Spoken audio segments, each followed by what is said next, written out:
చంద్రబాబును ప్రశ్నిస్తూ జగన్ చేసిన ట్వీట్ కి సంబంధించిన అప్డేట్ మనం చూస్తూ ఉన్నాం. చంద్రబాబు గారు మీ దుర్మార్గాలను ప్రశ్నిస్తే హత్యాయత్నాలు దాడులు చేస్తారంటూ ఆయన ఆ ట్వీట్ లో ప్రశ్నించడం జరిగింది. తిరుమల లడ్డూ ప్రసాదాన్ని అడ్డుపెట్టుకుని మీరు చేసిన కుట్ర విఫలం కావడంతో భంగపడి మా వారిపై ఇలాంటి దాడులు చేస్తారంటూ కూడా ఆయన క్వశ్చన్ చేస్తున్నారు. ఇన్నాళ్లుగా భక్తుల మనోభావాలతో ఆడుకున్న మీరు ఇప్పుడు ప్రశ్నిస్తున్న వారిని మీ గూండాలతో చంపేయాలని చూస్తారా? నిజాలు బయటకొచ్చాయని తట్టుకోలేక హింసకు దిగుతారా? మీ పాలనలో శాంతి భద్రతలు పూర్తిగా కూలిపోయి ఏపీ రాష్ట్రం జంగిల్ రాజ్గా మారిపోయింది కదా. చట్టం న్యాయం అన్నటువంటి పదాలకు అర్థం లేకుండా ఆటవిక రాజ్యాన్ని మీరు సృష్టించారు అంటూ జగన్ ఆ ట్వీట్లో పేర్కొన్నారు.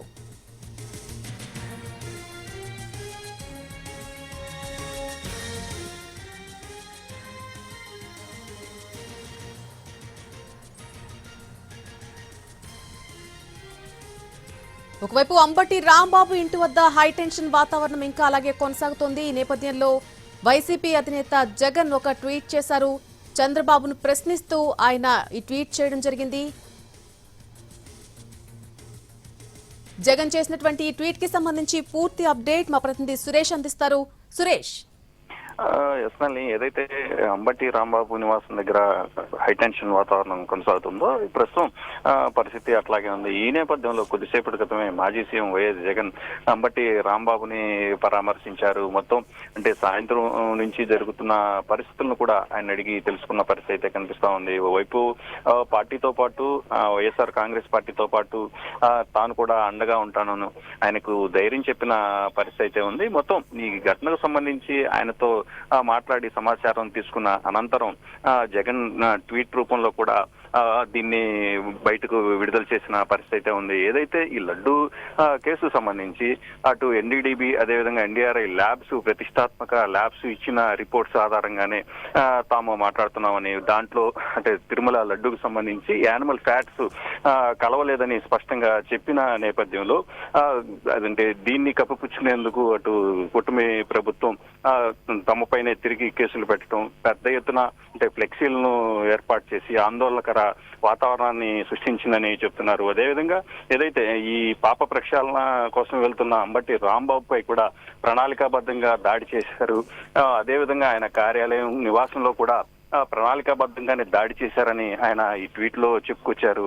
ఏదైతే పూర్తి స్థాయిలో దీనికి ఈ ఘటనకు సంబంధించి పూర్తిగా అటు చంద్రబాబు నేతృత్వంలోని కూటమి ప్రభుత్వం బాధ్యత వహించాలని ఆయన కోరిన పరిస్థితి ఉంది. మరోవైపు ఈ అంశాన్ని ఇటు గవర్నర్ కూడా సీరియస్ గా దృష్టి సారించాలని, ఒక మాజీ మంత్రి స్థాయిలో ఉన్న వ్యక్తికి రాష్ట్రంలో భద్రత కరువు అయితే పరిస్థితి ఎట్లా ఉంటుందని చెప్పేసి గవర్నర్ కూడా కోట్ చేస్తూ ఆయన ట్వీట్ లో చెప్పడం జరిగింది. అదేవిధంగా రాష్ట్రంలో ఉన్న ప్రస్తుత పరిస్థితులు భయానకంగా తయారైన నేపథ్యంలో అటు కేంద్ర హోంశాఖ కూడా దీనిపై దృష్టి సారించాలని మాత్రం ఆయన ఈ ట్వీట్ లో కూడా కోరిన పరిస్థితి అయితే ఉంది. మొత్తం మీద ఆయన ఏదైతే అంటే ప్రస్తుతం అటు అంబటి రాంబాబుకు సంబంధించిన ఎపిసోడ్ పెద్ద ఎత్తున ఆందోళన జరుగుతున్న నేపథ్యంలో ఆయన పూర్తిగా అటు చంద్రబాబు ప్రభుత్వాన్ని క్వశ్చన్ చేస్తూ ఈ ట్వీట్ చేశారు. ఘటనలకు మాత్రం పూర్తి బాధ్యత ఇటు చంద్రబాబు తీసుకోవాలని మాత్రం ఆయన ట్వీట్ లో కోరారు. నళిని, అయితే సురేష్, ఇప్పుడు నెక్స్ట్ పరిణామం ఏం జరగబోతోంది? ఇప్పటికే భారీగా పోలీసులు చేరుకున్నారు అంబటి రాంబాబు నివాసం వద్దకు.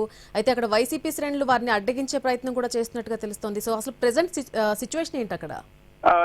ఏదైతే ప్రస్తుతం ఇక్కడ పోలీసులు మొత్తం భారీగా మోహరించిన పరిస్థితి అయితే ఉంది. ఆయన నివాసం దగ్గర పూర్తిగా పోలీసులు అంటే పూర్తి స్థాయిలో వాళ్ళ కంట్రోల్లోనే ప్రస్తుతానికైతే ఉంది. తెలుగుదేశం పార్టీ శ్రేణులు మాత్రం ఇక్కడికి చేరుకుంటున్న పరిస్థితి అయితే ఉంది. వైసీపీ శ్రేణులు మాత్రం ఇక్కడైతే ప్రస్తుతం కనిపించట్లేదు. ఎందుకంటే అటు తెలుగుదేశం పార్టీ శ్రేణులు కూడా భారీగా ఇక్కడకు చేరుకున్న నేపథ్యంలో అటు వైసీపీ వాళ్ళు కూడా ఇక్కడికి చేరుకుంటే ఆందోళన చెలరేగడంతో పాటు పరిస్థితి మరింత ఉద్రిక్తంగా మారే అవకాశం ఉన్న నేపథ్యంలో వైసీపీ శ్రేణులను కూడా ఎక్కడికక్కడ కట్టడి చేసే ప్రయత్నం అయితే పోలీసులు చేస్తున్నారు. ఓవైపు అటు స్పెషల్ పార్టీ పోలీసులతో పాటు సాధారణ సివిల్ పోలీసులు, ఏఆర్ పోలీసులు, అదేవిధంగా రోప్ పార్టీకి సంబంధించిన పోలీసులు కూడా ప్రస్తుతానికి ఇక్కడ చేరుకొని అంటే ప్రస్తుతం అంబటి రాంబాబు తన కార్యాలయంలోనే ఉన్నట్టుగా కనిపిస్తుంది. అంబటి రాంబాబును బయటకు తీసుకొచ్చి అరెస్ట్ చేసి పోలీస్ స్టేషన్ కి తరలించే సమయంలో మాత్రం పెద్ద ఎత్తున అటు తెలుగుదేశం పార్టీ శ్రేణులు మళ్ళీ కార్యాలయం పైకి చొచ్చుకొస్తే కట్టడి చేసేందుకు పోలీసులు ప్రయత్నం చేస్తున్నారు. అది ఎంతవరకు సఫలమవుతుంది, ఏం జరుగుతుంది అనేది మాత్రం ఆందోళనకరంగానే ఉంది. దీంతో అంటే పరిస్థితి ఎప్పటికప్పుడు అంటే ఉద్రిక్తంగా మారే అవకాశం ఉన్న నేపథ్యంలో పోలీసులు కూడా ముంజాగ్రత్త చర్యలు తీసుకుంటున్నారు. అటు భద్రతా పరంగా ఎటువంటి ఇబ్బందులు తలెత్తకుండా ఆయన్ని స్టేషన్ కు తరలించే ప్రయత్నాలు మాత్రం చేస్తున్నట్టుగా కనిపిస్తుంది. నల్లి. Right Suresh, thank you for the update. గుంటూరులోని అంబటి రాంబాబు ఇంటి దగ్గర భారీగా పోలీసులు అయితే మోహరించారు. మరి కాసేపట్లో అంబటి రాంబాబును అరెస్ట్ చేసే అవకాశం కనిపిస్తోంది. అంబటి ఇంటికి ప్రత్యేక వాహనంలో ఇప్పటికే పోలీసులు చేరుకున్నారు. సీఎం చంద్రబాబుపై అంబటి అనుచిత వ్యాఖ్యలు చేశారు కాబట్టి టీడీపీ నేతలు ఫిర్యాదు చేశారు. దీంతో అంబటిని అరెస్ట్ చేయబోతున్నారు పోలీసులు.